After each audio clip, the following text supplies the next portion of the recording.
I knew about this conflict and this war, like a lot of people, but not about this mission. And I was sort of engrossed and shocked and fascinated by the details.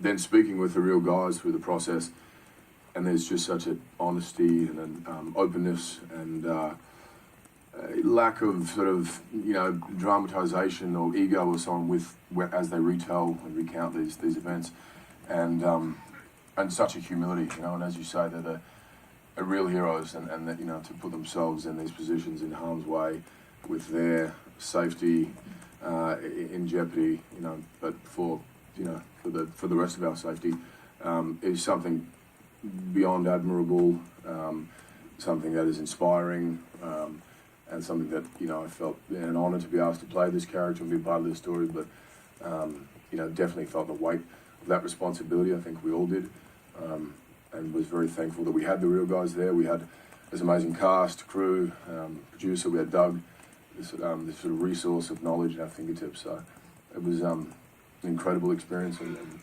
one that I'll remember for a long, long time. Right over there.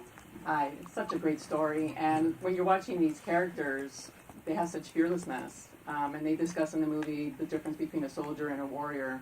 For the actors, what do you feel is the responsibility for you to bring a real life take on these heroes and not just these people who are gung-ho on, you know, on the warpath? So can you talk about the difference between soldiers, warriors, and the responsibility of showing this fearlessness in the realistic portrayal?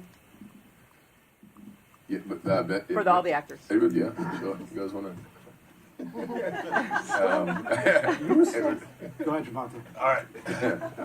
Well, I mean, I think the difference between a warrior and a soldier is warriors lead with their heart, soldiers lead with their mind, and I think it's very valuable to lead with your heart, because that's, at least in my opinion, that's the only thing that's the most truest and most honest form of reaction in any way. So, I mean, most of the times when we think and lead with our mind, we make mistakes. So, yeah, I mean, I don't know. It's just an honor again to have the opportunity to embody someone who I really feel is a warrior and the best life. What they've done so brilliantly is really that these guys, the Special Forces soldiers, the diplomat on the ground. So when you think about this movie and go home, you want to think about World War II, actually, and people drop behind enemy lines to foment resistance. So therefore, the relationship that Chris has with Navid in the film is really a key, central, driving, emotional point. And so the movie is both filled with action, as you saw, and also really tries to drive home the fact that this is America working at its best to create social change and using combat if necessary, but also using the power of the mind, as Trevante said. They're almost like Jedi Knights here, trying to do a mind meld with the culture that they're engaging with and being very respectful of it. So it's a very interesting, complex movie in that way. World, and work with the local people, not against them, working with them and fighting a common enemy, and the brotherhood they formed with, you know, the local Afghan people, but also amongst the soldiers, was something that kept coming up in amongst all of the guys I spoke to in this experience, and that you know, the relationships they still keep to this day with one another is as strong as any family bond they've ever had, and that was something that was always, again, you know, inspiring and pretty evident with their approach into why they did things. Did any of you Script and put all these elements together, we were able to discover the truth, what was exactly happening on the ground. And even some of the Afghans who helped us on the set, there were few of them that were actually involved in that incident.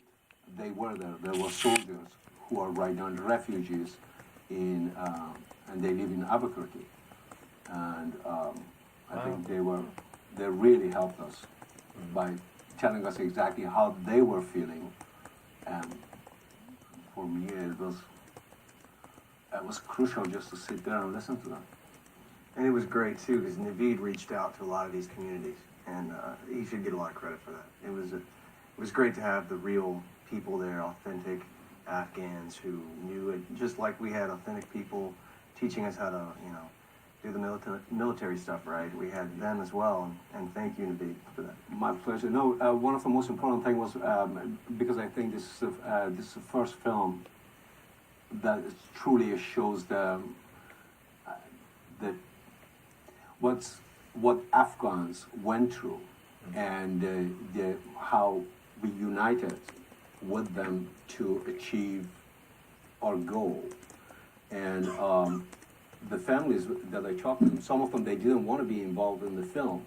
But when I told them what we are doing and what is this film about, the head of the families, they got together, and all of a sudden, we couldn't find any Afghan background or actor to work with us, and all of a sudden we had about 400 people lined up, and everybody from Uzbek families, Tajik families, Hazara families, all of them, because the heads of the families, they were sitting, this older man, Mr. Sharifi, I think, was sitting there, and he was checking everybody in when they were coming in, and everybody would come, kiss his hand, and walk in and sign up for the movie, and we were really blessed to have them on the movie.